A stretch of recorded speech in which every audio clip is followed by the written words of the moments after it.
Hello guys, epidemiological concept की अगली video में अपन पढ़ने जा रहे हैं एपिडेमिक, एंडेमिक और पेंडेमिक के बारे में। तो इसको समझने के लिए सबसे पहले अपन एक एग्जांपल के थ्रू स्टार्ट करते हैं। सपोज़ कीजिए कोई भी डिजीज़ है, लेट अस कंसीडर कोई भी डिजीज़ एक्स है, उसका usually 40 to 50 cases per year normal occurrence होता है। लेकिन अब अपन देखते हैं एक स्पेसिफिक केस ओरिएंटेड चीज़ को। जैसे मान लीजिए अगर उस डिजीज़ का इस साल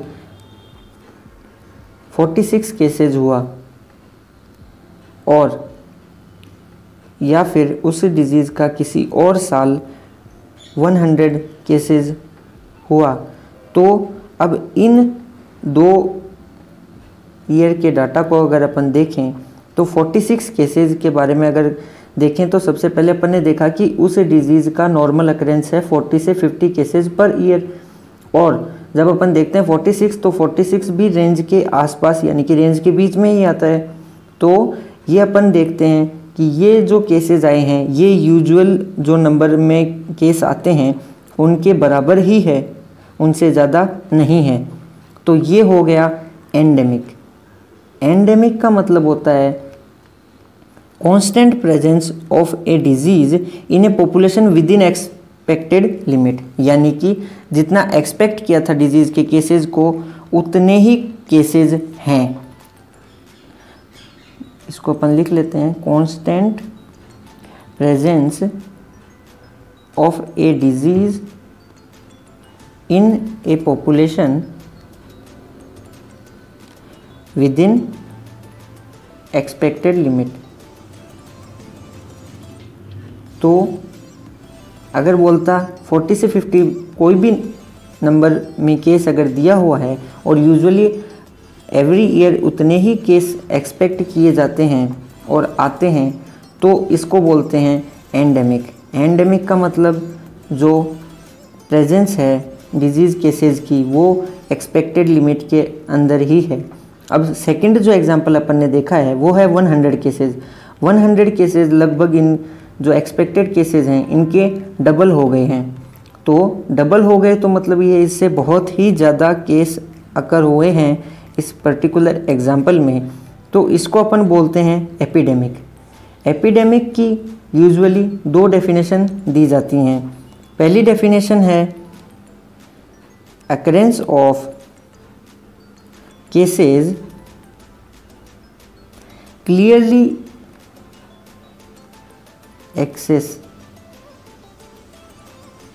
occurrence of cases in clearly excess number। तो क्या बोला गया है, इसका मतलब क्या है कि जो केसेस आए हैं वो क्लियरली एक्सेस नंबर में हैं। किससे? एक्सपेक्टेड केसेस से। एक्सपेक्टेड केसेस क्लियरली देन, तो अगर देखा जाए कि एक्सपेक्टेड केस 40 से 50 थे एक साल में और इस साल अगर 100 केस आए हैं तो ये बहुत ही ज़्यादा हैं और ये क्लियरली एक्सेस में हैं एक्सपेक्टेड केसेस से, तो इसको अपन एपिडेमिक बोलते हैं।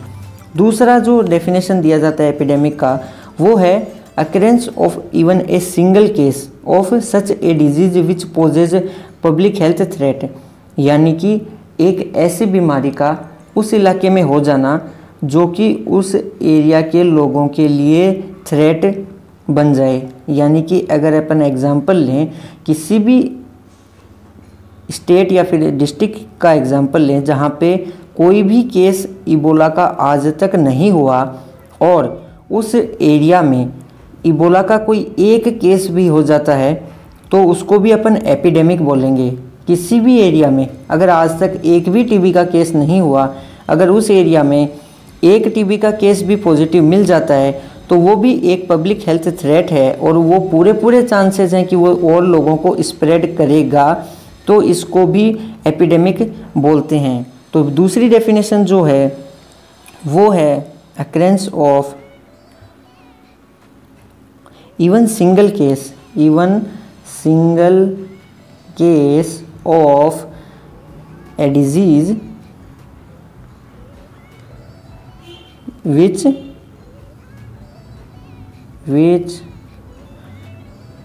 pose public health threat। अब अपन देखते हैं कि अपन ने एंडेमिक और एपिडेमिक की डेफिनेशन पढ़ ली। एंडेमिक क्या है? यूजुअल एक्सपेक्टेड नंबर में ही अगर डिजीज़ केस मिल रहे हैं वो होता है एंडेमिक। एपिडेमिक की दो डेफिनेशन पढ़ी अपन ने, या तो single case of disease which can cause a public health threat, और या फिर क्लियरली एक्सेस देन एक्सपेक्टेड। अब इसको अपन कैसे डिफाइन करेंगे?